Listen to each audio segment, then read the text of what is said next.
Hey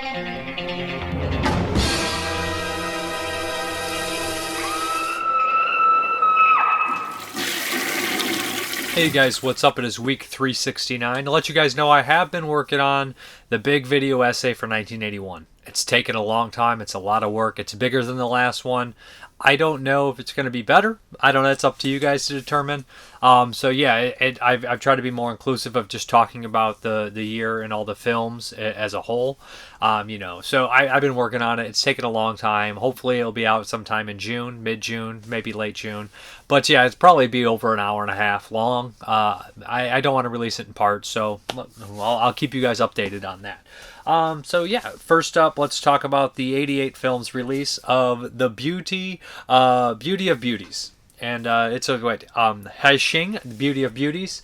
Now, I know this has been listed as the Beauty of Beauties, so this was made in 1965. This is by one of the Shaw Brothers directors that moved to Taiwan and made this epic scale movie. It's basically the only surviving element, 4K restoration. And it's 2.5 hour long epic. And I really wasn't really sure what I was getting into here. And I started looking at the reviews after I watched it. I was like, that was pretty spectacular. I was so surprised by the scale and how big it was and all of these kind of things like that, being a Taiwan movie. Most of the Taiwan movies I had watched have been really gritty and dirty and cheap looking because they haven't been remastered or anything like that. I think that The Devil is one from 81 was probably the best remaster from Esker Video that I've seen on any of the Taiwan movies. So seeing this kind of war history epic kind of based on like two Chinese kingdoms fighting, I was like, this is pretty impressive. So essentially the plot is there's this kind of tyrant king, and he has hurt these people. He's disgraced them big time, and the king of that kingdom has basically had to live in poverty, working in the wood and everything like that. So eventually he does come out of hiding, and he basically takes 10, 15 years, 14 years to try to build his army up in secret. But what he does is he sends in a group of maids to the kingdom, the warring kingdom he is with, and they're kind of like shaky piece. Of course, they bow down to him and everything like that. Sends these maids into his kingdom to kind of spy on him and learn more information and all these kind of things like that. And the biggest beauty of them all, the king falls madly in love with her. So essentially she is married to this king, getting information and all these kind of things like this, while this other kingdom is building up their weapons to eventually get their disgrace wiped clean. So it does build up to a battle, but a lot of it is the politics and behind the scenes, and you think that could be very boring, but it's not really. It's the scale is huge. There's so many extras. I was just kind of blown away by that. In the opening, there is like the after of a battle that's really great. Like you see the Saving Private Ryan had a water washing on shore, and you see the blood in the water, and basically the whole water is stained with blood. I thought that was always pretty impressive when they do things like that. It just kind of sets the tone that there's so much blood that it stains the ocean. It's just kind of crazy to think. But I was happy with this film. I thought it was really well done. I didn't think it was boring. I thought it kept your attention. And I don't want to spoil too much, but it's a good film, well acted, some politics in here and all those kind of things like that. There's kind of a chancellor, like kind of a guy who's with the king all the time, who's always whispering in his ear, and he's really great, obviously kind of the biggest villain of the film. As far as special features are concerned, we have the brand new 4K master, then we have a 2.39.1 aspect ratio, Mandarin language, newly transmitted English subtitles, interview with Oriental cinema expert Tony Raines, original trailer, restoration comparison, reversible sleeve featuring new artwork by Sam Green and original poster. I think that a lot of these people had saw a really poor quality of this movie, and historical dramas are not for everybody. Historical war dramas, most definitely not for everybody, but I thought this one was pretty good and just different, way different from what I expected. I'm so used to the cheap Taiwan horror films that I did not expect something like this from 88 Films. Really good film. Check it out. Okay, this one is called Dreamtime. That is the English title. The Italian title is El Tempo del Sogno, and that right there is kind of a take on the Cemetery Man original concept. You remember the island supposed to be with the gray within the cemetery. There's a lot of kind of like conceptual art that was kind of not used for budgetary reasons. But yeah, this is a strange documentary. Now, some people would say it is a little broad or maybe a little tiny aimless. To a certain extent, but I really enjoyed it because the people interviewed, the subject matter, the possibilities, all these kind of things like this. So we have this host of sorts, and they're kind of done. It's almost like semi-documentary, semi-film in that kind of aspect, where he'll show up and interview somebody famous from the Italian horror film scene at the time. And there'll be a little bit of like, obviously the actor or director or writer will kind of play into the scene a little bit, and there's always like lighting and stuff. It's done in kind of a film aspect. It's less just straight talking heads, and it's more got some flair to it, I guess you'd say. But the host here, the guy, I believe he's probably the writer involved with the making of this for sure. He essentially talks that he wants to focus on a point that he has a theory. He's basically probably proving his essay, proving his thesis on Italian cinema, that the climactic moment, the high peak of Italian cinema was 1985's Demons. And he starts to talk about, getting there to Demons and afterwards what happened.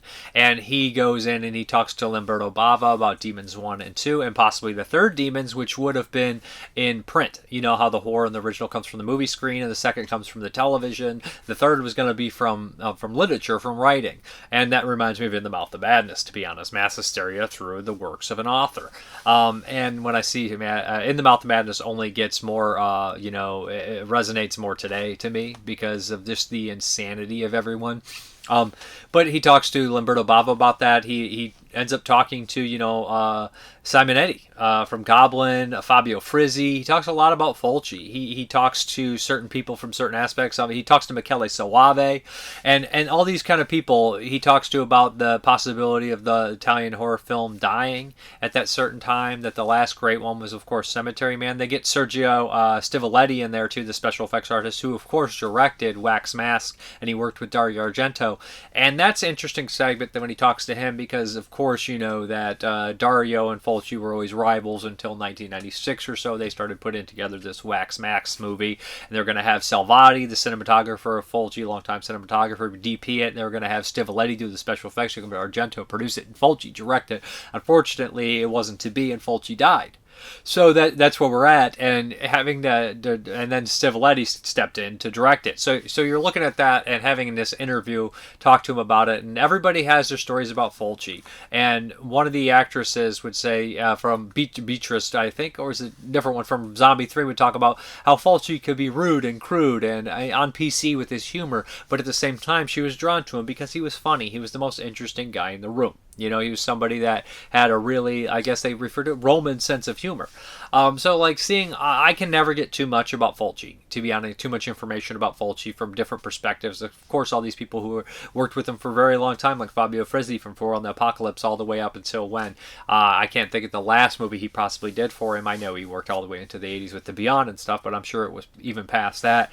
But it's all these kind of people that have their aspects about working with them and stuff. They even talk about a small segment with Joe D'Amato, which I enjoyed, and producers and people that you don't typically. Joe D'Amato is left out of the conversation a lot, but if it weren't for Joe D'Amato, so many movies from Film Mirage, a lot of these last great directors wouldn't have got their chance making stuff. And D'Amato was good himself, and they talk about how his Film Mirage horror movies, and then he would do the erotica and eventually go to hardcore. So it covers a broad spectrum. Now they say, where's the focus here and that stuff, and he kind of has this almost, I would say, like philosophical, esoteric kind of ending on the way out of how it all connects. Not necessarily, but just kind of a broad sense, Doesn't matter if it comes together 110%. The stuff that's in there, as a film, maybe people will be like, it doesn't really work in that kind of aspect, but the information that you're getting from all these different people and the kind of little plays that they have with all the characters, having a little bit of fun, I think is really worth it. I enjoyed it. I mean, I like seeing these people. They're dying. They're not getting any younger. We're all dying, but they're towards the end of their life, a lot of them. Not all of them, but some of them are. So it's kind of, get them while you can. Get this information while you can. There's also the actress from House by the Cemetery in here, and she obviously plays into the demon's mask that they have in here. So overall, I thought that Dreamtime was pretty good. The surround sound was really good in it as well, and it looks pretty solid. Especially, like I said, it's a little bit more appetizing to the eyes than something just like a Talking Heads, like this right here, a bunch of guys just talking.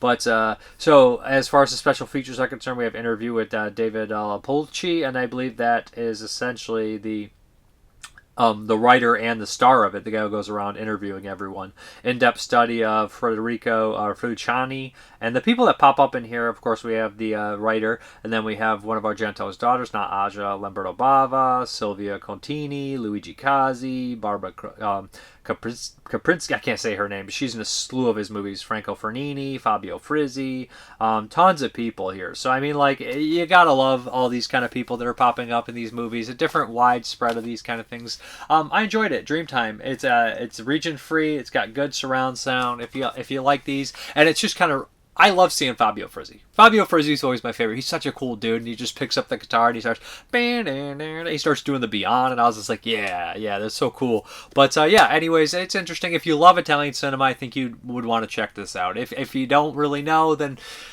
you may be lost. If you just put this in, you're like, what the hell is Demons? If you're not a fan of Italian cinema, this is not for you.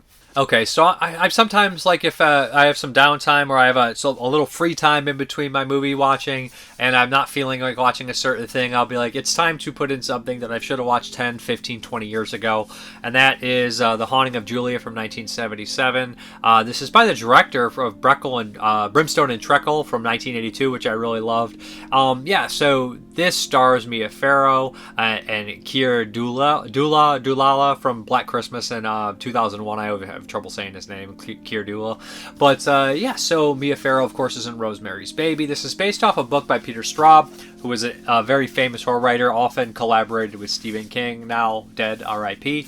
But this is one that I'd always heard great things about, aka Full Circle. So the thing about this film is it was really hard to see forever. There was HD prints maybe on Netflix or Amazon Prime at certain points here and there. But two of the movies that were always brought up to me that I sounded like I would really enjoy them. I'm not the biggest ghost story fan, but I am on classic ghost stories, and when they do something different like this one, or just so well made that you can't deny it, I like that kind of style. But was Let's Scare Jessica to Death and The Haunting of Julia, which were two that I just was like, I should really watch those. They sound really great. Let's Scare Jessica to Death, when I watched that finally, I loved it. It fit in right with that mold of like 70s horror films that I've always loved, like Messiah of Evil and those kind of movies like that. But this one, The Haunting of Julia, the first thing that took me back in here was how excellent the music was. It was like, it felt way ahead of its time almost. At times it felt like it was maybe like a Pink Floyd, but synthy. It was just really well done and haunting and creepy. So Mia Farrow and Keir Dullala are a husband and wife, and early one day they're ready for breakfast. The daughter starts choking and she passes away, and the mother has to do something unspeakable during this process. It messes her up. She goes to a psychiatric ward. She's released, and she wants nothing to do with her husband anymore. She has some she's independently wealthy, maybe some inheritance, and she lives in this house. And right away the house is strange. The heat won't go off. She has a friend that kind of is looking out for her, while the husband is just an absolute creep, kind of stalking in on her and all these kind of things. And then one night they decide to do a seance, which is completely crazy if you ask me, right? Like, somebody's got mental illness, and they're not mental illness, but they're struggling because their daughter died tragically, and let's do a seance. It's like, I don't know about that. So basically her husband's sister, who is still friends with her, brings over all these kind of psychics and mediums and stuff like that, and they do a seance, and they have a really messed up response, of course. So she starts to see this little girl in the area and things like that, and she wonder if it's her girl. It's very much in the vein of Don't Look Now, and also Polanski stuff like The Tenant and Repulsion. And I have to be honest, it's like The Changeling, which would come out a few years later, has that aspect, right, that lost. And like all great ghost stories, I have said this line a million times, there's a mystery to it. And as an adult, you're always trying to figure out the mystery, what's the hang to it. She starts to get led around to these different people in life and all these kind of things, and she starts to ask who lived in the house previous, and through like circumstances and people just casually mentioning stuff, she starts to put the pieces together, and it leads her to places. I really like this movie. I don't want to say what kind of subgenre it is, but it's definitely kind of in that vein, for sure, and the ending is haunting. It's one of these haunting, classic 70s, style endings that just looks beautiful and visually, like, it's like repulsive and beautiful all at the same time. It's, what was that? Did Dario say that, or Hitchcock? It's one of these greats, De Palma or something. Film the love scenes like a murder, and film the murder like a love scene, right? And the deaths in here sometimes, the last one is just kind of like very poetic and beautiful. There's a reason it's called Full Circle, if that makes any sense to anybody, but just a gorgeous looking movie on 4K as well. As far as the special features, we have a 4K scan, we have new audio commentary with director Richard Loncraine and film historian author Simon Fitzjohn. And we also have on the Blu-ray only, we have the commentary, but we also have new location tour with Simon Fitzroy, coming full circle. Actor Tom Conti recalls his humble horror beginnings, and I like that because he mentions, you do the movie and you move on. You don't sit there and watch your movies a million times, and that's very true. Even on a low budget level, I don't watch a lot of the stuff I'm in very much. The Fear of Growing Up, actor Samantha Gates on her childhood chills. That's the little girl. She's all grown up. She's mentioned she was into horror stuff early. The Haunting retrospective critic Kim Newman on Underrated Ghost Story. Kim Newman is full of information. He fills you in on the differences between the film and the book and all these kind of things, and helps you kind of understand a little bit more. But anyways, loved Haunting of Julia. I would highly recommend checking this out if you've not. Mia Farrow's really good in it, and everything's great about this movie. Really enjoyed it. It takes place in Britain. It's a British film, but Haunting of Julia, excellent stuff. We're gonna hop into those 1982 movies.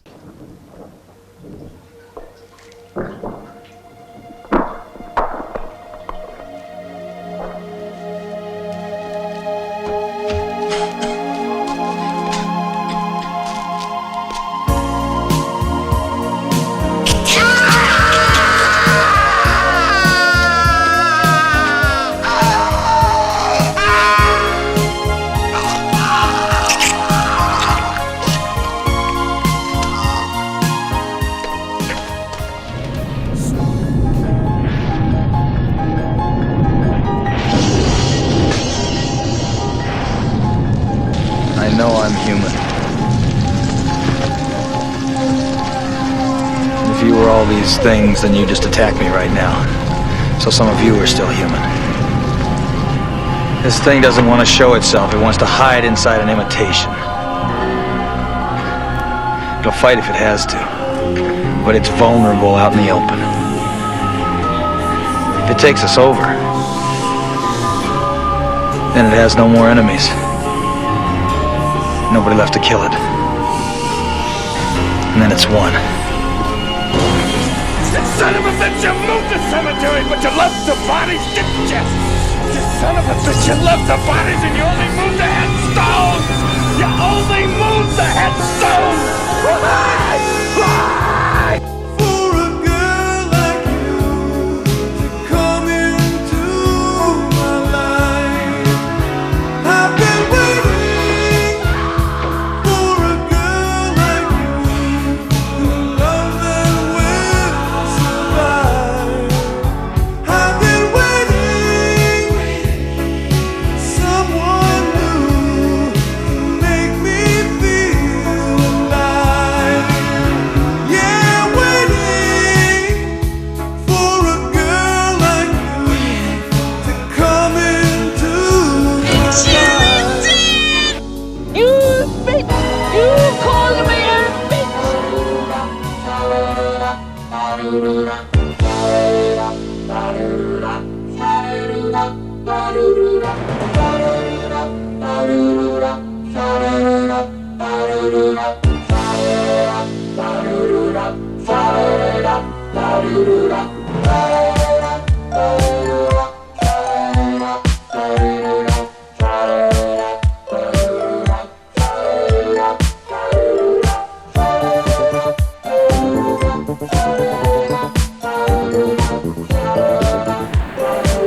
What's in the basket?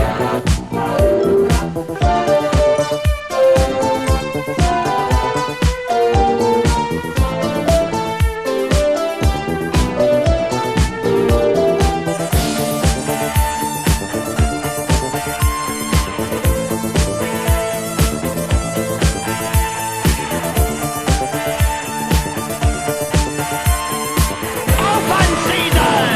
How do we know she is alive?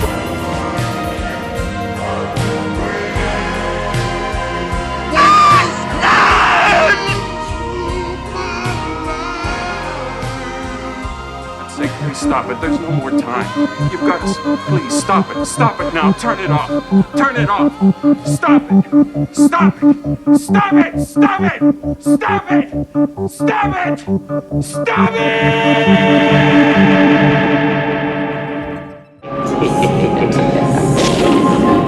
All right, first up, I didn't realize this is out of print from Scorpion. This is Humongous by Paul Lynch. So I'd seen this before. Paul Lynch also directed Prom Night and a couple other films. Humongous. This was one of those infamous movies where you're like, it was always so dark before I never could see a damn thing. So this opens up in the 50s, and this kind of reminds me of like a lot of the slashers from the year before. The Prowler has the 50s opening scene. A lot of these movies tend to fly back to the 50s and 80s, definitely have some sort of, like connection in terms of cinema. I feel like they repeat each other a lot.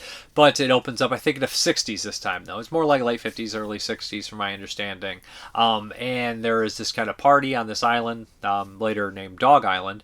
And it's a rich kind of family party. And this guy is like basically stalking this woman. He won't get away from her. She's like, leave me alone. She ends up wandering into the woods alone. And the dogs are vicious here. They're in a kennel. And this guy comes on to her and starts to rape her. And it's pretty brutal, too. I mean, there's an unrated and rated cut, but the unrated cut has some inserts in there, and they go a little bit further in showing it. The dogs get out and they bite this guy's throat out, and what happens is even more fucked up. We kind of fast forward to modern times. This place is now known as Dog Island. We have a group of 5 kids, 3 siblings, and a girlfriend, kind of a girlfriend for sure, and then kind of one that's semi a girlfriend of the other person. And they end up taking the boat out. One of the brothers is one of the siblings is a man named Nick, I think his name, and he is just an asshole. He drinks too much. He's rude, all that kind of stuff. The movie does kind of focus on one character a lot. She's nude a lot in the movies, topless and all these kind of things like that. But what happens is they end up kind of almost crashing. They crash their boat and have an accident due to a guy out in a smaller boat, and they end up pulling him on board. They end up crashing on this island. But there's a great exposition scene where that guy tells them before they end up having to crash on that island what the hell's going on. They kind of land. I don't want to spoil exactly how everything happens, but their boat gets out of commission. But he explains about Dog Island and all the dogs and all these things. And you can hear the dogs constantly barking. They end up getting on this island, and we realize they're not alone. There's a reason that opening was there and all these kind of things like that. As they start to kind of look around the island, people start to disappear. The one thing is, a lot of the characters, they take a long time to develop them, so you kind of like them or you're kind of invested in them. And when they get killed, they're very fast kills. Not that that's bad. I mean, it's not a long, drawn-out, murderous, disgusting kill, but the kills are so fast and brutal, you're almost shocked. And they do it every time somebody gets killed. You're like, oh, that was it? That's what happened? Oh, boy. It's pretty crazy stuff. So I really enjoy the characters in this. Not that they're all like super nice people, but I think that they're well-rounded enough and interesting enough, and I enjoyed them. And the monster is fairly scary. I kind of spoiled it. He's not necessarily a monster. I don't want to give too much away, but there's a haunted past and that kind of idea, and as they lurk and discover more things come to fruition. Again, reminds me of something like The Prowler, My Bloody Valentine in that aspect, right? When The Prowler has like the books and the rose and all that kind of stuff in there. But Humongous, I really enjoyed this one. It is still very dark, even on Blu-ray at the night scenes. But it's got a cool monster. It's a little slow, I will give it that. And you feel kind of like there's a lot of cat and mouse stuff and everything like that later on in the film, because there's not that many characters, and they do get killed off a little too soon or disappear a little too soon, I think, than they should. Overall, I like Humongous. I've always had kind of a soft spot for it. I thought the characters were solid, and, I like these kind of locations in the woods and everything like that. So we have Watch This, Nightmare Theater, or a brand new on-camera interview with star David Wallace, audio commentary with director Paul Lynch and William Gray, moderated by horror journalist Nathaniel Thompson. We have an R-rated cut and an unrated cut. So there we go. Humongous. Okay, next up is The Dorm That Dripped Blood from Synapse Films, a.k.a. Pranks, a.k.a. Death Dorm. Pranks is a great title. It doesn't really fit with this movie. I think Pranks made the Video Nasties 1 or 2 list, and I'd seen this one before. The biggest name in here is Daphne Zungna, or Zuznigna. I always say her name wrong. She's in Spaceballs. She's in The Initiation, stuff like that. But yes, the biggest name. The directors of this movie went on to direct 2 more horror films, The Power from 84, if I'm not mistaken, and The Kindred from 87, which Synapse also put out. The Kindred's a really cool movie with Rod Steiger, about, kind of like a mutant jar baby thing. But The Dorm That Dripped Blood is, I think, a college film project for these guys. There's a pair of them, Stephen Carpenter and Jeffrey Obrow, and they basically made this in college and had it released, and it's a slasher film, and they kind of got shit on a lot for making a slasher film. Now, first and foremost, when I first saw this, I thought it was okay. Rewatching it now, it's been a long time. The gores are really, the kills are really gory. The kills are really gory. They're effective. They're well done. But it's fairly typical. In the very beginning, we have a birder, and we don't really explain much. That's all there is. And after that, we kind of have a group of 5 kids that are going to help pack away all the stuff in the school because they're selling everything in the school and it's closing for Christmas break, winter break, whatnot. So before long, a killer goes in and starts picking them off. There's a weird guy hanging around the proximity. The first couple kills are really nasty, especially the one with the baseball bat. But the showstopper would probably have to be the drill. I think the drill kill is probably the craziest. This movie ends on a really crazy note. There's a lot of kind of arguing amongst each other and trying to figure out who the killer is. The killer's reveal is just like, okay, that's a little silly, and kind of the motivations are kind of your killer's obviously mentally unstable. The characters are decent. The acting is solid for the most part. I mean, the lines are a little wooden here and there. But overall, Dorm That Drip Blood is a really entertaining, gory slasher film with some good kills and a decent pace for the most part. But yeah, as far as special features are concerned, we have audio commentary with the directors Jeffrey Obrow and Stephen Carpenter, interview with composer Christopher Young. That's right, this is Christopher Young's first score. He puts a lot of insight into how he got started and how he is now always having music in his head. Christopher Young, of course, will go on to do Nightmare on Elm Street Part 2, and Hellraiser 1 and 2, and a bunch of others. And then we have isolated music track, original theatrical trailer, versatile cover with alternate artwork. That is Dorm That Drip Blood. Okay, the next one up from 1982 is another one that made the Video Nasties 1 or 2 list, and this is Unhinged. This is a Code Red double feature. Now, the thing about Unhinged is I always heard that the elements were lost or there was some kind of rights issue. That's why it's never been released on Blu-ray or anything above DVD. Now, I know most of the DVDs are supposedly look like shit, but here we go. This is a Don Conquest double feature. Now, he only directed Unhinged. I'm not sure if he actually directed any other movies. He produced some. But Unhinged is a strange film. I mean, it's always had a bad rep because the acting is a little wooden. The editing in between lines is a little lackluster, and the dialogue is really corny. But essentially what we have here is 3 women that are, they're younger women, 20 or so college students that are going on vacation. There's a car accident in the rain, and they have to end up staying at this kind of isolated mansion with mother and daughter. Now, the mother is old, she's rich, she's mean to the daughter, she's constantly calling her, loose and all these kind of things like that. And the daughter is just putting up with everything. And as it goes on, the kids start to suspect more. One of them is really hurt, so they don't really leave. They say the terrain is really bad. They start hearing guys growling, and the mom despises men. So you're wondering what the hell is going on. This does have a major psycho bend, right? When you have anybody like the mom at the forefront who is angry at men or yelling, you think Ed Gein, that whole story, right? You can't help but. But I don't want to spoil absolutely everything by saying psycho. I probably already spoiled enough. The reveal is decent. For the most part, this movie has always been kind of like looked down on and crapped on, and I never really enjoyed it. But this time around, I was watching it, I was like, you know what? I think I get this. I get this slow burn. I love the location. The house is gorgeous in the middle of the woods. The cinematography is fairly decent. There's moving cameras. There's framing shots. It's really just the acting is not tremendously great, and the writing of dialogue is kind of whatever. The kills are actually very memorable. The one girl was on the DVD, the original DVD, and I'm sure on one of the posters as well.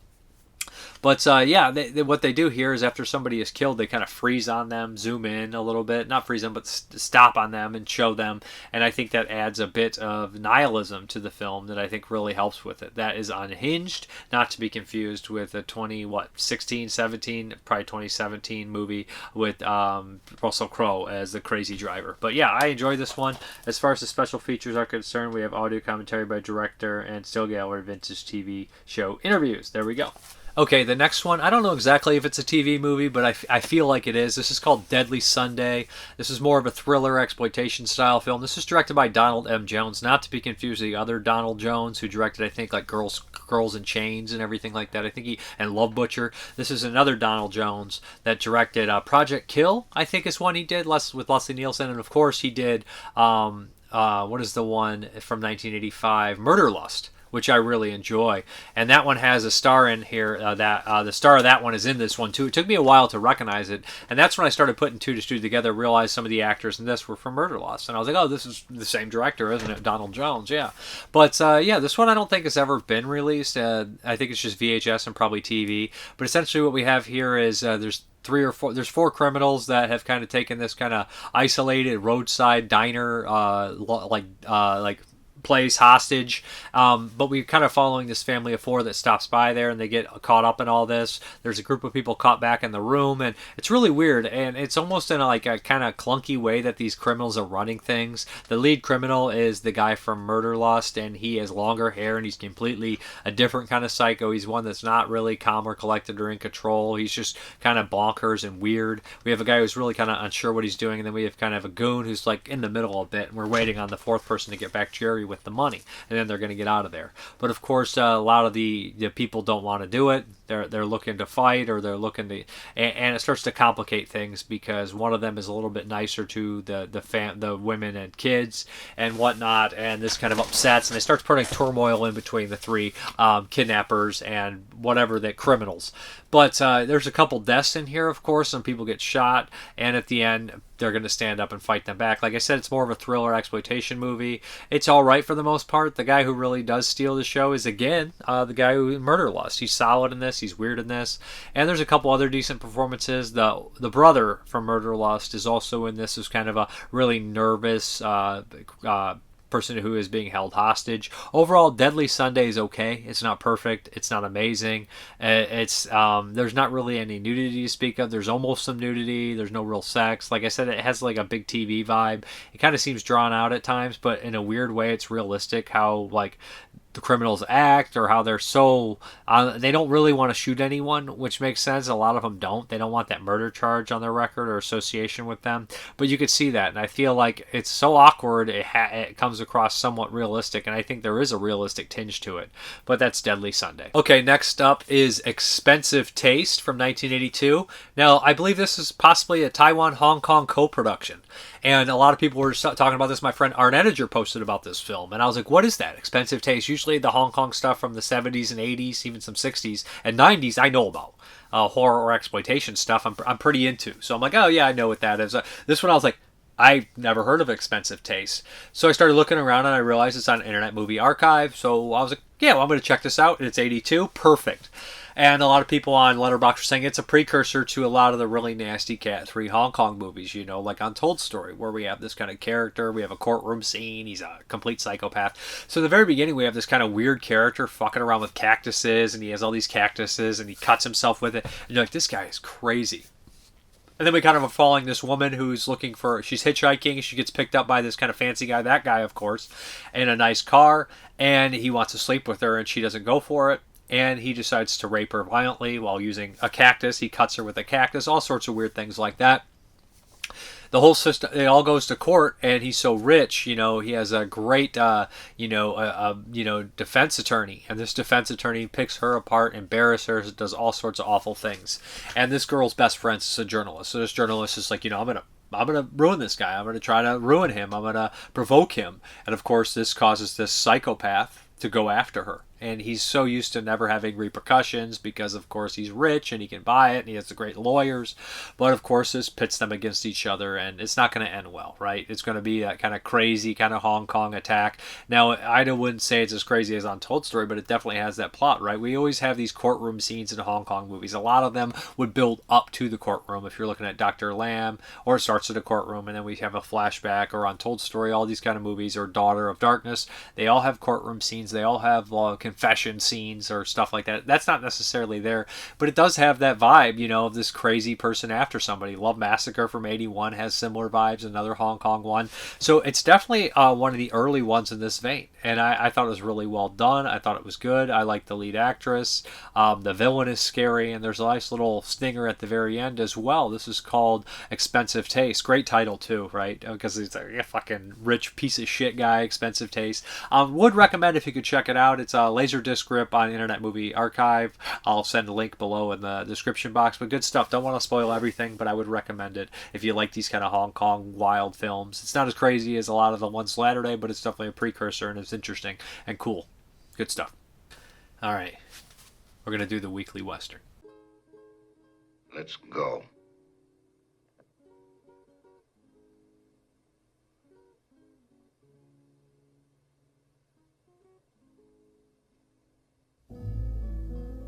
Why not? Fill your hand, you son of a bitch! Say when.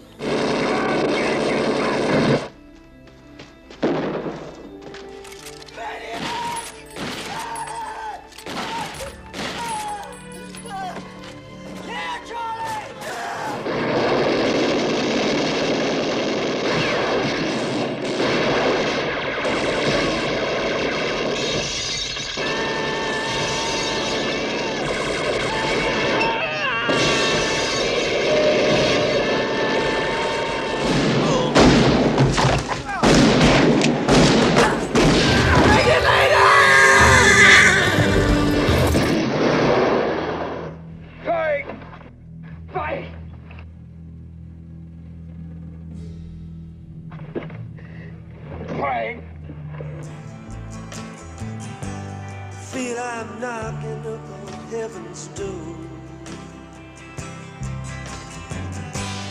Knock, knock, knocking on heaven's door.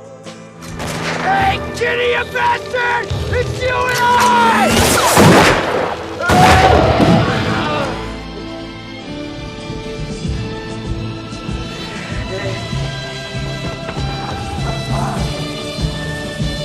I don't deserve this.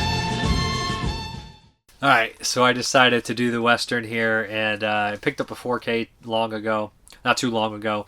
My friend was over, and I was like, you know what? He wanted to watch something with guns. That's right. He's like, give us something guns. So that's what we did. And I picked Young Guns, and it was one of my favorite movies of all time growing up. I know that Young Guns doesn't have the best reputation. Hey, it's not the most accurate portrayal of Billy the Kid, right? People say Brat Pack goes west, and I think it only has, one Brat Pack member, if that? I don't even know if any of them technically are in the Brat Pack. But, so anyways, Young Guns, 1988, directed by Christopher Kane, who did, The Next Karate Kid and The Great Panda Adventure, stuff like that. So, it is what it is. The thing I will say is I absolutely adore the score for Young Guns, and growing up with Young Guns is something that I think a lot of people will have nostalgia for. This isn't going to be for everybody. A lot of people will be like, well, Young Guns sucks, man. That's so corny, so cheesy. And I also, people push back, it's not very accurate. You print the legend, man. You print the legend, not the story. This is a Western. You got to print the legend. We want to see the big craziness. So the cast is pretty crazy. It's a lot of younger guys that were making a name for themselves at the time. You have Casey Simatsko, Dermot Mulroney, Lou Diamond Phillips, Kiefer Sutherland, Charlie Sheen, Emilio Estevez. Emilio Estevez plays Billy the Kid. You also got Jack Palance, Terrence Stamp. Am I missing anybody else in that big group of actors and actresses and everything? Like Terry O'Quinn's in here, also in Tombstone, stepfather Terry O'Quinn. The cast is really great. It has the amazing showdown at the end. And I think that I connected with this movie at a young age because it's about pals. It's about friends. Ain't easy having pals. That's one of my favorite lines in the whole movie. And as I got older and saw stuff like The Wild Bunch when I was in high school, 16, 17, I registered how close Young Guns is to The Wild Bunch. How they're basically, whoever, the writer and director of this were definitely influenced by The Wild Bunch. Now, they did have the big cattle wars and everything like that, and at one point, Billy the Kid was at war with Murphy in this town, and it was a clusterfuck. Probably not too dissimilar to the end of this movie, I guess, right? But essentially, the idea that if you really look at this, Charlie's character, Charlie Bowtry, who is a real person in real life, is a lot like Warren Oates' character. He's a lot like one of the the brothers. I can't believe I completely this is me losing my head right now. This is when you get old. That's one of my all-time favorite movies, and I cannot remember Ben Johnson and Warren Oates' last name in that movie. They're the brothers' names. I don't know what is going on with me. Tector and Gorch, the Gorch brothers. There we go. Okay, so Tector's actually Ben Johnson, and the other one I can't think of Warren Oates' name in that movie. But anyways, Lyle. It's Lyle. Fuck. You guys just seen an old man remember real time. Lyle and Tector Gorch. But the Gorch, Warren Oates is a lot like Charlie Bowtry in that movie. He gets married right before they go on the big mission. Charlie Bowtry gets married. But there's a lot of fun things in this movie that I absolutely adore. It does have that kind of 80s fun arguing amongst each other. I love Lou Diamond Phillips and Maroney's back and forth, Dirty Steve and Chavez. He's like a horrible racist piece of shit, and he treats like Chavez like crap the whole movie. And Lou Diamond Phillips never looked better, right? Let's be honest. In this movie, he's awesome in this one. But him interacting with them, that many nights, my friend, I held a blade to your throat. Glad I never killed you, Steve. But there's just these moments that always got my blood pumped. It's the music, it's the shootouts, the slow motion. Dermot hates his guts. Dirty Steve and Chavez do not like each other. And at one point, he thinks they screwed him over, but he brings him the horse, and it's just always warmed my heart. And then Dirty Steve gives Chavez the horse, and you know what happens there. The character of John Kenny is hilarious because we have Charlie Bowtry always obsessed with John Kenny, and the end shootout is amazing. You guys see the opening, how big of a fan I am of Young Guns, and I know a lot of people would pick it apart. But I love all Westerns, from The Man Who Shot Liberty Valance to Searchers to Young Guns to Tombstone to Wild Bunch to, Once Upon a Time in the West. I'm a fan of everything.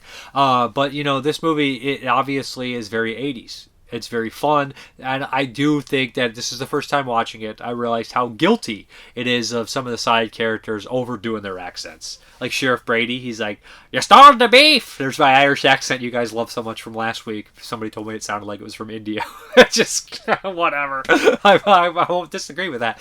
But no, Sheriff Brady's pretty bad. Like he sounded worse than me.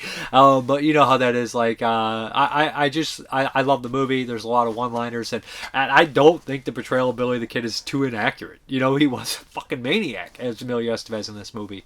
But this movie is one that's embedded in my head forever. Nothing but a piece of chicken shit in the rain. Somebody get that idiot on a horse. Hey Kenny, it's you and I. So much shit in this movie. You see the size of that horse. You see the size of that chicken. But yeah, the 4K looked fantastic. I thought it looked really good. You know, because this is one of those movies that, like, right when it hit DVD, Young Guns was one of the first DVDs. Right when it hit Blu-ray, Young Guns was one of the first Blu-rays. And it wasn't always the best quality looking thing, right? Because they rushed it out. I thought this time it looked really fucking good. And I will say that the Atmos, Dolby Atmos sound was amazing. All around me, there was like guns like ricocheting behind me. So if you like Young Guns, if you love this stuff, then pick it up. I'm a big fan. And you know, I'm hitting that point where I'm picking up movies like I gotta watch Haunting of Julia. I never saw that one. I've never covered Young Guns on the show. I haven't watched it in like 9 years. So you know, there's movies that I need to watch for the show before, you know, who knows how long this is gonna last. But just love Young Guns, love the score. As far as the special features, we have commentary with actor Dermot Mulroney, Lou Diamond Phillips, and Casey Simansko, How the West Was Won, Making Young Guns, Billy the Kid, True Story, teaser trailer, theatrical trailer. Also, I gotta love Doc Skurlock. He's got all those poems. Midnight Jury, I hear a knocking at my back porch. Ain't very original, is he? No, it's just fun. I know a lot of people probably don't like their westerns like this, and it gets kind of crapped on for not being realistic, but like I said, fuck off when we're talking about a western, print the legend. Hey, it is what it is. That's why people are like, Wyatt Earp is so much better than Tombstone. If you like watching paint dry, Jesus Christ. But no, I should have said that. But hey, I mean, I prefer Tombstone immensely over Wyatt Earp. But I know Wyatt Earp's more accurate. But I don't care when it comes to westerns. Love Young Guns, still love it. You know, it held up for me. It's not going to hold up for everybody. The problem, I do like Young Guns too, with Bon Jovi score and everything like that, soundtrack I should say.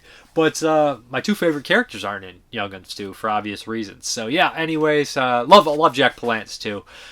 He's got a lot of good lines in here. He's just an asshole. He plays Murphy, of course. Recommend it if you like fun 80s westerns. It's good stuff. Check it out. All right, look who's back. He came back to talk about Planet of the Apes. Actually, no, I didn't come back. I got asked to do it. No. We started this series together, and we're going to end it together. You're watching the last two fucking Planet of the Apes movies. There's 2 more? No, there's one more after this one. So we're here to talk about this, the Patreon pick, 1972, Conquest of the Planet of the Apes. This is directed by J. Lee Thompson, who's kind of like, gun for hire in a lot of parts, but he directed a lot of really good movies. 10 to Midnight, great movie. Guns of Navarone, Happy Birthday to Me.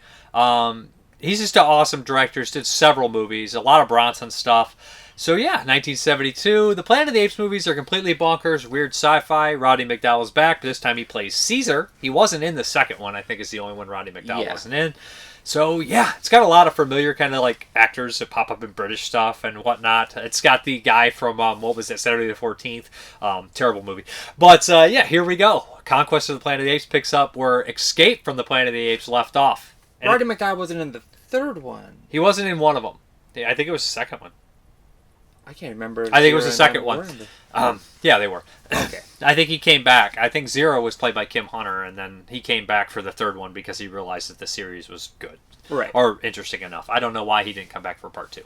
But so one of them he did not come back for. Yeah. Yeah. So essentially now the ape, Zora, and if you don't remember last time, they time traveled to escape because the second one's such a fucked up ending that they're like, we want to continue this series. Charlton Heston did not want this series to continue. No. So they just wrote all this weird shit into it. So like they used the time machine to jump to modern times, and Zora and what is his name? It's Zira and Cornelius. Cornelius had a child, and this child, they were talking, and it was a tragic, they got killed, and this ape was put into a circus. Now it's fast forwards to modern times, like basically he's grown up now. Yeah. But what's really funny is that they've decided to turn apes into basically pets, and then they've started to enslave them. And Caesar is now his name. Has picked the name Caesar, which I find really interesting because I didn't know that like Caesar's the name of the ape in the new ones too. So they basically took it after this character because I have not seen any of the Planet of the Apes movies before we started doing this, and all the Planet of the Apes movies feel the same for me. I'm starting them. I'm like, it's alright. It's kind of shitty. It's kind of stupid, isn't it? Really kind of shitty. Like, stupid and goofy. And then, like, 25 minutes in, I'm like, this is getting crazy. And then by the end of it, I love it. Right. So, I still think this one is better than Part 3. But I don't think it's as good as 1 or 2. No. Part 3 is, I think, the weakest one. It just feels very... It's very weird, like, the apes are doing showy. Celebrity. They're like, yeah, we're, like, on shopping sprees, like, you know, like, selling, like, blenders. And then it ends with, like a forced abortion, like... Man, this movie's weird. But they're all very weird. Yeah. So what happens in this one is, of course, they realize that the talking ape is somewhere, and this guy wants to stop them because he fears for an uprising. Of course, that this Caesar ape, the offspring, will somehow convince the other apes to rise and attack the humans, and that's exactly what happens. Yeah. So it's kind of weird that it's a time travel story that does it. Like, if you send the apes back, it doesn't make any fucking sense. Time travel doesn't make sense. Like, you know what I mean? Like Terminator, like they send back Kyle Reese to save Sarah Connor, but he ends up fucking Sarah Connor to have John Connor. It doesn't make any sense. None of it makes any fucking sense. You kind of just have to be like, Ugh. It's the paradox thing. It's like, well, if Planet of the Apes never happened, there never would have been a time travel. Yes. For Charles Heston to fucking Charlton Heston. Yeah. Whatever. It doesn't make any sense. Yeah. Regardless. Yeah. But so this one picks up and there's a giant uprising. There's 2 versions of this. There's an unrated and a PG. We watched the unrated and there's a couple scenes of gore, like bright Technicolor blood. But it was just like, whoa.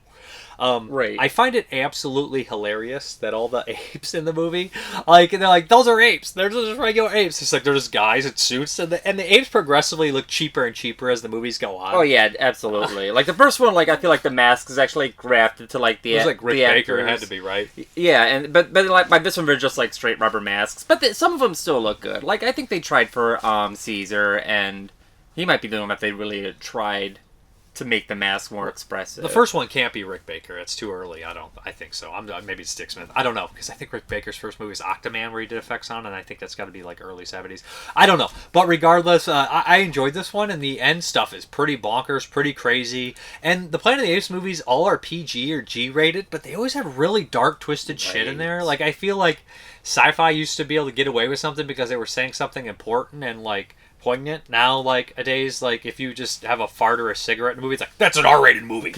Like, I swear to God. You can't fart in a movie? You can't fart, you can't have a cigarette. Ask Nick Fury.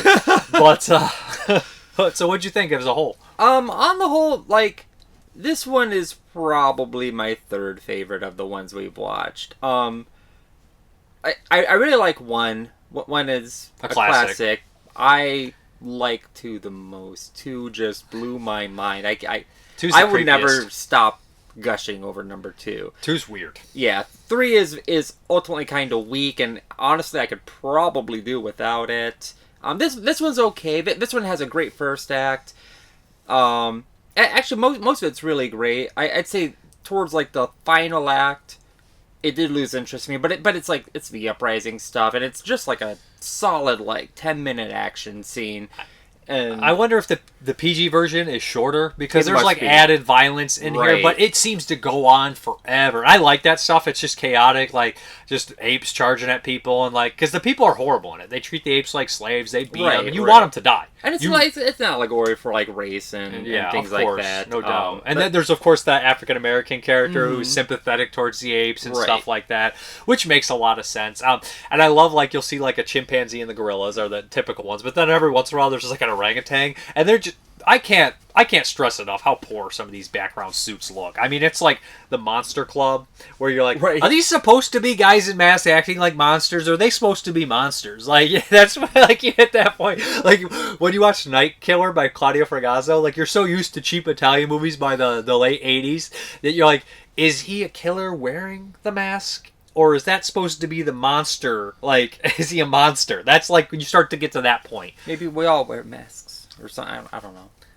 Well, no, Nightbreed is the most obvious one. It's like, we all have a secret face. I was like 10 years old, and I was like, "Ma, did you guess who the killer was?" She's like, "I knew who the killer was." Right? I knew who the killer. Like I was like, "I didn't tell you though." And I was like, "No, you did a good job." Like I was like, "You did a good job." It's so obvious when you're Right. He's like in a room full of giant knives and shit sitting there. Exactly. And I'm like, looking at my ball, like, she know?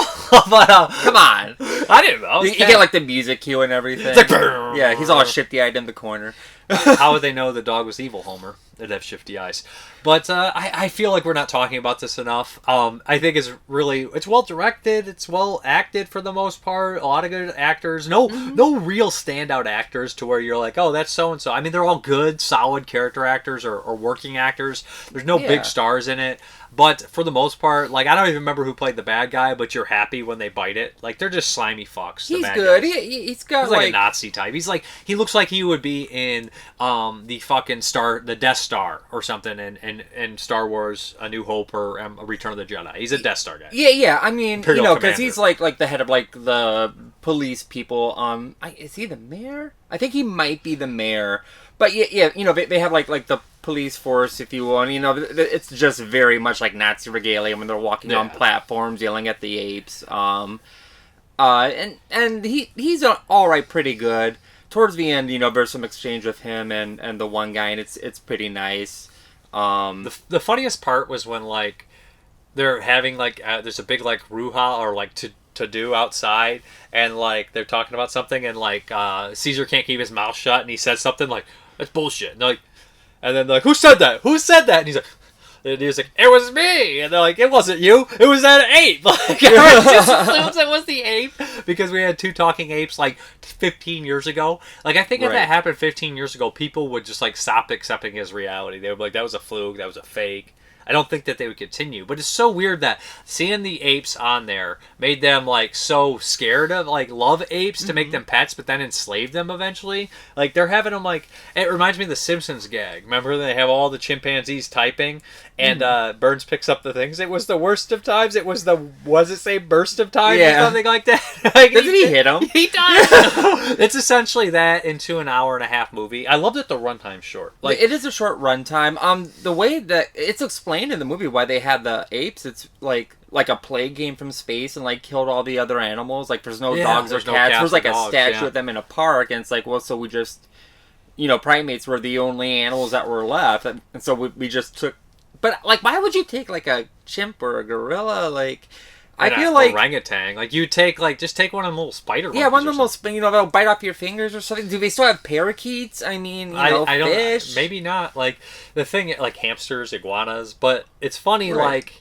It's just like the same satellite, like Night of the Living Dead. Like, I brought zombies this time. You know what I mean? Yeah. It's such a trope, right? It's a satellite from space. What did it do? Whatever we want in a convenient plot. To be honest, that's one of my favorite premises, though. It's just like, oh, a meteor fell. Like, I mean, everything like that I like is like. I mean, the Blob is the original Blob is like that too, and I think the remake does a really fun job of putting it on its head. Earthbound, Chrono Trigger, that one game. Night of the Living Dead. Night of the Living Dead. Invaders from Mars. I mean, what comes from Mars? It's just some little. The Invaders. Thing. Yeah, I know, but what do they see something in? He sees something crash. Yeah, Deadly Spawn. Little Shop of Horrors. Shit crashing on Earth. Yeah, it's always great. It always is great. I always love it. It can be horror sci-fi. It's always almost all horror sci-fi. Day the Earth Stood Still. All great stuff. But I like this one. I would rank it 3 out of the 4 that we've seen. We still have Beneath the Planet of the Apes, which I don't know what's going to happen. Or is that the second one? That's the second one. Then is it Battle of the Planet of the Apes? Battle is the last one. Yep. Okay, so it's the last one. Do you guys want us to watch the Tim Burton one, which I saw when it came out, and then watch the new ones? I kind of look at the new ones' runtime, and I get irritated because, like, 60s and 70s, especially 50s sci-fi, like, not to bag on the 78 Invasion of the Body Snatchers, that fucker's like 2 hours long, but you look at the 56 one by Don Siegel, and it's like an hour and 20, and you're like, everything in this is in this, and I don't know why this is 2.5 hours long. I hate saying that, but like I feel like it's gonna be the same thing with the Planet of the Apes movies. I've never seen any of the Burton ones. There's only one Burton one. Or I guess I've never seen the new ones though. After the only thing I'd ever seen growing up was the first movie.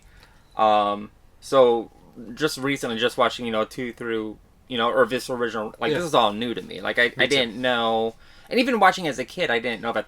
I knew that there were more, but I'm I was always like, I never watched sequels as a kid. Like, for years I thought that, like, Star Wars was the only fucking Star Wars, and it's like, oh, there's more? I have a certain point where, like, I used to hit a cutoff. Like, I love Hellraiser. I was like, I'm watching all that. I watched the Hellraiser 4, and that was probably, like, 96, 97, and then after that I was just like, I'm really not very interested in these other movies. I don't know what happened at that time, but at that time, I know, like, I would watch a lot of the sequels. But there's a time when you're super young, if you see one and you know there's, like, 2, 3, 4, you'll run all of them. Yeah. Like, and you're certain, like, under 10, under 12 you will. And I was. Sometimes, like, the sequels are, like the better movie. Like I feel like Gremlins 2 is superior to Gremlins. I feel like Batman Returns is superior to Batman. No. We ain't going to talk about it, but I don't think Gremlins 2 is technically better than Gremlins 1. I just think it's a lot more fun. Because I think that at that point, Dante got to go bonkers. I like Gremlins 2 better. I don't think it's better. Well, when you get to, like, shitty movies like Ghoulies, which I don't hate and I don't think is really shitty, but 2's better because it's bigger. 2 is a better. I think Ghoulies 3 is what Ghoulies is supposed to be. Ghoulies 2 is like, it's a Ghoulies 2 is still movie. a horror movie. Ghoulies 3 is like... Ghoulies 3 is... Remember farts? Ghoulies 3 is like lightning in a bottle. Ghoulies 3 is the Three Stooges, Revenge of the Nerds, and the Ghoulies. And Police Academy. We got Revenge of the Nerds. Yeah, it's the same thing. It's the same thing. Yeah. I mean, except Police Academy is more homophobic, Revenge of the Nerds more rapey. But, absolutely. But the Ghoulies talk in Ghoulies 3, don't talk in Ghoulies 2. They talk in Ghoulies 4, and by that point, they're just actually played by small people. We ain't because they got talking- laser. we- Ghoulies 4 is stricken from the record. I ain't never seen Ghoulies Your 4. Honor, take I won't Ghoulies see 4 out of the Ghoulies record. 4. I won't be doing that. No, Ghoulies 3 is like peak cinema. Peak. Tell me who directed it. Charles Heston. Charleston Heston. This review's over. And in fact, it really wasn't a review at all. It wasn't a review. It was more of a rambling of ranking Ghoulies movies and critters. We weren't even talking about Planet of the Apes. We talked about meteors. Did the Ghoulies come from space? No, they're evil satanic imps. Yeah, but like was like the toilet on an asteroid? Sure, actually, it was. Then Yeah. I think that's... It's a tie-in with Joe Dirt when he gets that space peanut. I'm thing. directing Ghoulies 8, and it's going to be Ghoulies 5 we'd be on.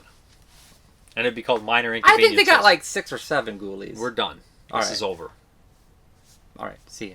Bye. Let's get these questions, comments, concerns, all that jazz. JawPunk7092. Basically, this week I asked what was the worst horror movie in 1982, so those will be scattered within. A suggested Mrparka Film Fest, horror films to walk out on or come in late for. A selection of almost good horror films that are better if you see them abridged. I'll tell you one, Demon Wind.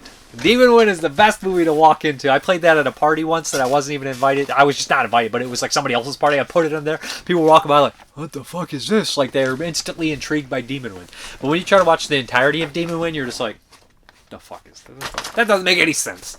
Why's that guy know karate? What's that doll doing? Why's that old lady at that diner? I like Demon Wind, but throw Spookies in too. I think Spookies is probably a better movie abridged, just random fucking shit. Because both those movies just have a bunch of random kitchen sink shit. Devil Story's another one. That's a terrible movie. I love Spookies and I like Demon Wind. I think Devil Story sucks. What is that? Mad Mutilator might be another one just to throw fucking in and you pop in. There's also movies I love that I think a lot of people get a kick out of just seeing parts of, like Burning Moon or Redneck Zombies. You could do a whole SOV, like abridged movie versions that are better just walking in and seeing random ass shit in. There's a lot of them. There's movies that have like a lot of slow parts, but when it picks up, it's fucking bonkers. But there's one right for you. I just named all those movies. I think that would be a good one. Ken Coakley, there are a couple movies that came out in 82 that I didn't like and still don't. I might get some static for it, but I never really liked Poltergeist. The whole thing about Spielberg taking over directing for Tobe Hooper's one theory that I agree with. At least you call it a theory. People are stating it facts all the fucking time. Close Encounters, E.T., and Poltergeist are what I call the Spielberg suburban trilogy. All three films look like they were filmed on the same location. Also the scene where the guy peels his face off was something that Spielberg would have dreamed up. Up to the point Hooper had done Texas Chainsaw, Eaten Alive, and Salem's Lot. None were gore-fest. It's been a while since I've seen The Dorm That Dripped Blood, so I can't remember any gore. There was gore there. But Spielberg, after Jaws and Raiders of the Lost Ark, both had quite a bit of gore, so I believe the face being shredded was Spielberg's idea. As much as I love James Cameron and Jo Beth Williams, I just couldn't get into it. Poltergeist is a movie I loved as a kid. I do not love it anymore. And I hope I have the Halloween 2 treatment. Like, Halloween 2 loved as a kid, rewatched not too long ago. I was like, and then I rewatched it for 81, and I was like, you know what? I'm in. I like it again. I want to love Poltergeist again. It was one of my favorite movies growing up, and I just got disconnected from it somehow, and I want to be back connected with it. And I love Hooper. I like Spielberg, so I just need to get reconnected with it. Need to find my roots. I need to find my poltergeist roots. So we have another 1982 film that I was never a fan of, was Cat People remake. I saw it at a drive-in in 82 with Burt Reynolds' Sharky's Machine, which I didn't like either. I wanted to like it because of Malcolm McDowell, but the film was too slow and hard to follow. Now on to Perry Caravello news. He's filming a new film as we speak. Bob Levy is in it. He just finished filming his scenes. The problem is, can you recreate him not understanding he's the butt of the jokes? I don't know. That seems mean-spirited anyways. Hudson3838. Hi, Dave. This is my second attempt to leave a comment. For some strange reason, YouTube don't like me speaking to you. I didn't do it. They might have done it on their own. I don't block any comments unless it's just like, I hate XXX, and it's just like a racial slur or some shit. Then I'm like, gone. Or just like constant hater that just nonstop negativity on there that's just an asshole. Then I'll just block them. It's just to say, the day you read my comment out about Vincent and the Pussy, NECA released a vid on a new horror figure, and guess who it is? Vincent Price. And he comes with his own putty cat. Spooky or what? That is weird. My worst of 82 is Forbidden World. Sorry, Roger, but in space, no one can hear you scream. This movie sucks. My friend Dustin Mills, and me always like, and Brandon Salco, they always like preferred Forbidden World over Galaxy of Terror. I'm like, Galaxy of Terror is so much better. But they two-timed me on that. 2 versus 1.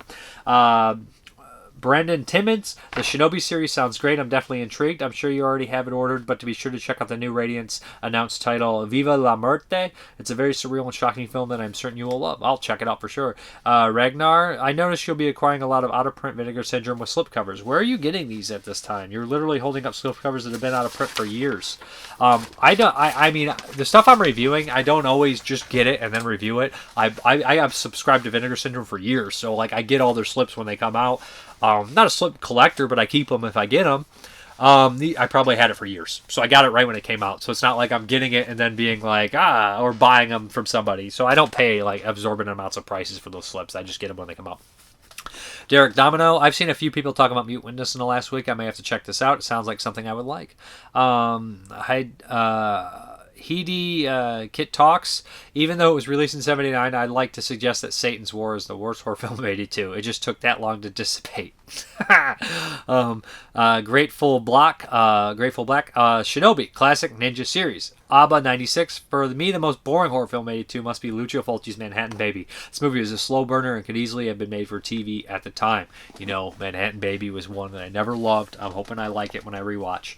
Nick Moole from Belgium. It's never easy to label any film, let alone a horror film, as the worst of, but as you've given us a little task, I feel I must oblige. I had to rake my old brain for a while, but I'm going with Parasite. Mostly remembered as Debbie Moore's first leading role in the worst flick she ever did, and Miss Moore apparently agrees with that statement. The acting is rather wooden, the special effects are clear, inspired by Alien, but aren't nearly as convincing. Even with relatively short runtime, it becomes boring very quickly, and when it comes to horror, that ain't good, right? Yeah, it's not a great movie. They have one great kill scene, the special effects are pretty solid, and the acting is the characters are I've seen From a Whisper to a Scream, hell of an anthology, one of the best, especially the Kugolger segment. I think either you or Troy Harworth recommended it to me when I decided to watch a slew of anthologies for All Hallows Eve and was looking for titles. Yeah, I love that movie. Questions. What are some of your favorite parasitical creature movies? Shivers. There we go. Let's do Shivers and Rabbit. If you count Rabbit, I don't know if it's a parasitical creature. Ulmer from Brain Damage is a great one, right? Ulmer, he's a parasitic creature. Baby Blood is a cool one. Those are ones just off the top of my head. All good stuff. The Item, I guess, technically could be one too. Is there such a thing as too much pus or slime in a horror movie? No, never. Alien Resurrection, which I adore, is very, very slimy. More slime. Talking to the guy who made Slimy Little Bastards, and that didn't have enough slime. Let's remake it with more slime. Called it the Slimy Edition.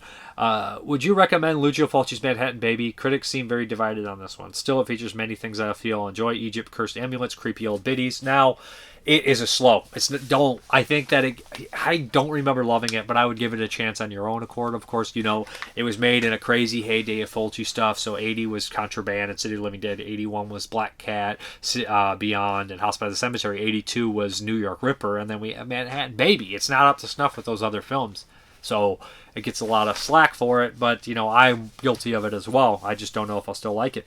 Tiffin Young, sir, thank you. Take care. I don't know. Young sir. Stephen Hyde, I don't know what he's saying there. Stephen Hyde, love your channel. Your videos cheer me up. P.S. I want that shirt you're wearing. It looks cool. Thank you.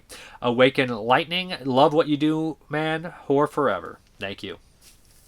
Lance Wagner, Too Tough. So many good ones. James Austin, I'm a sucker of bad movies, but sometimes bad means exactly that. So non-horror would be Grease 2 and horror. Oasis of the Zombies. Pretty rough stuff. Tim Walker, maybe The Forest, but I still kind of dug it. John Soloway, The Forest.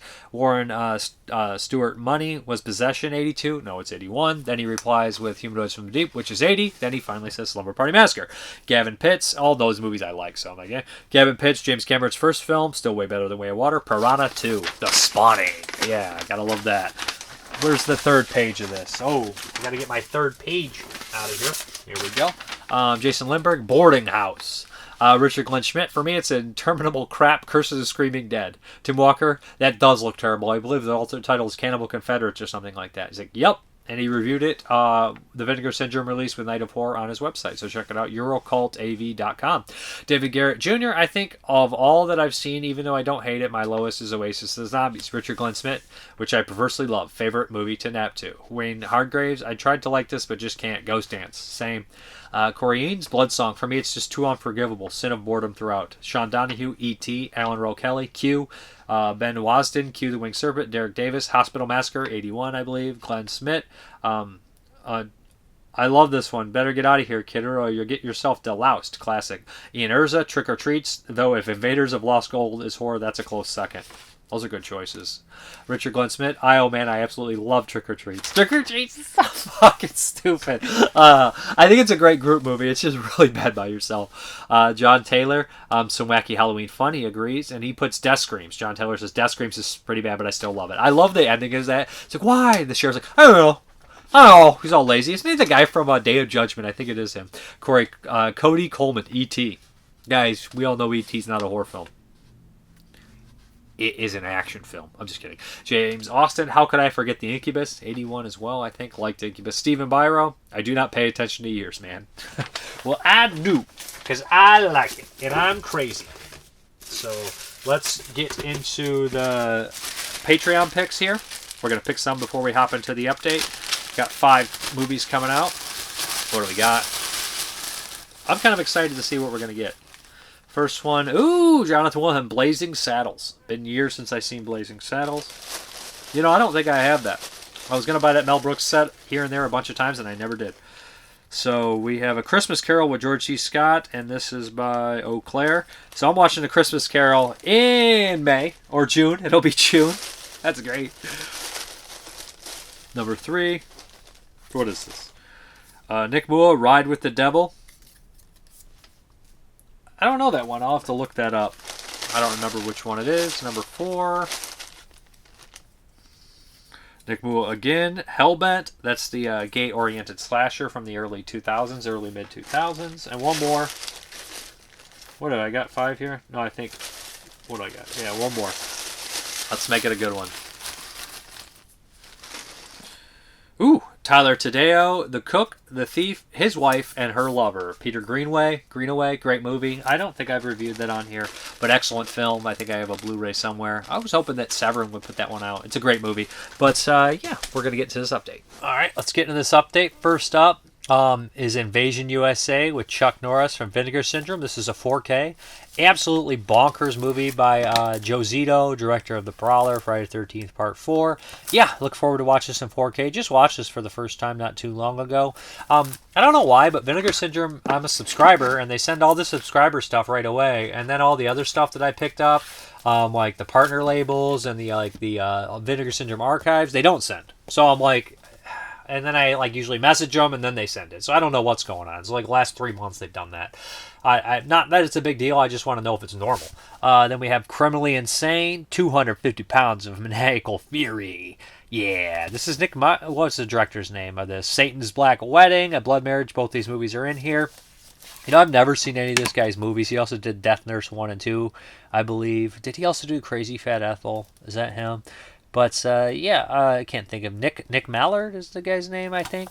But, yeah, I probably should watch these. Criminally Insane, I've heard about for years. Then we have, I love these sets, Homegrown Horrors Volume 3. Very cool. A lot of people were complaining because they released The Ripper and they have Revenge on here, but they don't have Blood Cult out yet. So this has Hauntedween, which is a ridiculous movie, Deadly Love, and Revenge. let's just pop this open and check them out. If I can get them out of here. Yeah, Revenge, which is the sequel to Blood Cult. I didn't even know that was shot on film, to be brutally honest. Deadly Love, that looks like fun. Deadly Love I don't know too well. And of course, Hauntedween, which is absolutely bonkers-ass movie. Been a while since I watched Hauntedween. I think I watched this for 91, if I'm not mistaken. I remember liking it, but you guys know me. I like everything. And then last, but certainly not least, we have the China O'Brien movies. This is just 1 and 2. Okay, there we go. I thought both of them were in here. Yeah, not too familiar with these. Cynthia Rothrock, I like her work. I like her. It's very cool. But yeah, these look like a lot of fun. Get them out of here. Oh, on 4K too. That is pretty crazy. Pretty crazy stuff. Yeah, but that's the update. I do have more coming. I don't know when they'll be here. I know that they're very busy with all this stuff, but, you know, hopefully they'll ship that stuff pretty soon. But, yeah, let's get back to the video. All right, guys, thank you very much for watching. And as always, have a good one.